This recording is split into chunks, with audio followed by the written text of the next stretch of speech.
So today I'm back with another topic, and today's topic is, does punishment work on your child? So before we dig into the topic, let's get to understand what is the real purpose behind any kind of punishment. So the real purpose behind any kind of punishment is control. You are trying to control your child in some way. They are not doing something which you want them to do, and that's the only reason behind punishment.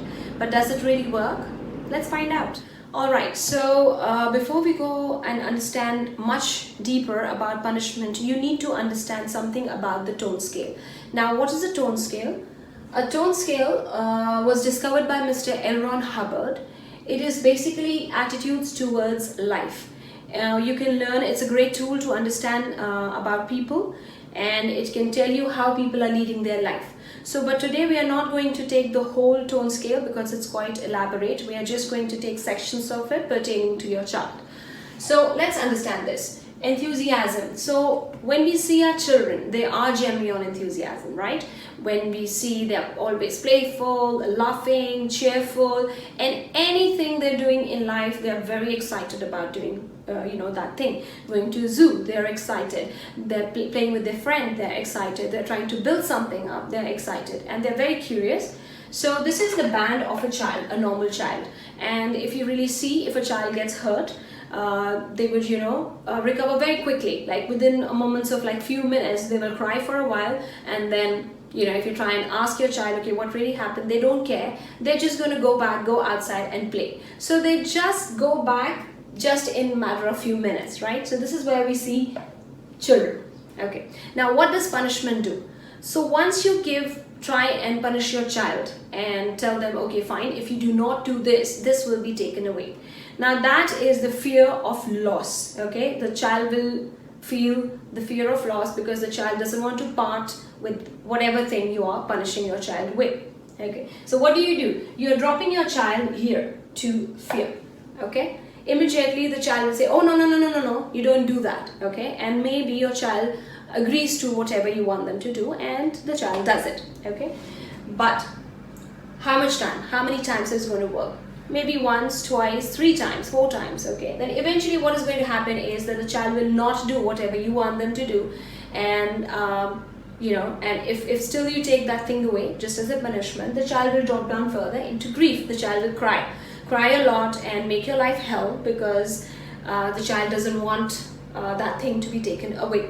Okay, and even if you don't do anything, you do not give that thing back to your child, the child is going to drop down further to apathy. Now what is apathy? Apathy is a condition where the child doesn't care at all. He will say, I don't care, whatever it is, just let it be. I anyways did not need it, right? So this is the condition your child is going to be. So will it solve your problem? Will the child do what you really wanted them to do? No, they will not. Definitely not. But you also have to understand that when your child drops from enthusiasm and to all these lower bands, your child will have additional conditions like self-doubt.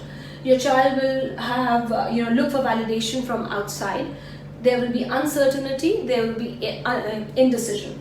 So your child will not be able to decide, okay, will always be hanging in the maybes. The child will not be sure, okay, whether whatever they are doing is correct or not. They will always look for, answers and opinions from outside and ask them if it's right or wrong, whatever they are doing, okay. They'll be very unsure about their life. There is going to be indecision in their life. So this exactly happens in all the lower bands. So if we compare it with our lives, if something like that happens to us, suddenly there's a fear, something bad has happened in our life, okay, there's a fear of loss, we've lost somebody close or whatever kind of a loss, maybe business, whatever. What happens to us? We suddenly drop in our life as well. We drop into this band of fear, okay, and then we are easily controlled by others. Do we have self-doubt? Yes, we do. We are not sure. What should we do now? We look for validations from outside. We look for help from outside because we are not sure that whatever we are doing is right or not. So uncertainty, indecision, all these things lie in that band, and we operate that way. So if you can really understand that punishment will not bring you your desired results. So I would say punishment is a complete no. It doesn't work. What works is good communication.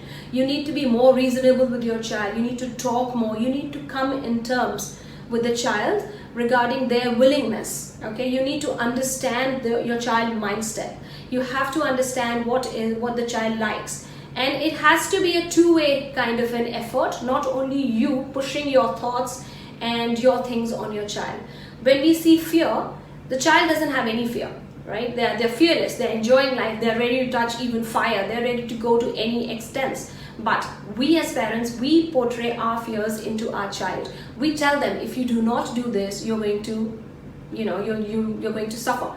This is going to happen, that is going to happen. So it is us portraying our fears into our children. So let's not do that. We can have a healthy relationship with our children just by communicating well. If we really see, we can go to any lengths to help our child, right? If anything happens to them physically, we will leave no stones unturned to help them, right? We will beg, borrow, steal, and we will make sure that they get back to their health. But what about the mental health? We also have to think about the mental health, and we are the ones who are responsible for their mental health. So let's take our responsibility and let's not take the wrong routes to control our child. So I hope you have learned quite a bit today and you understand what punishment can do to your child.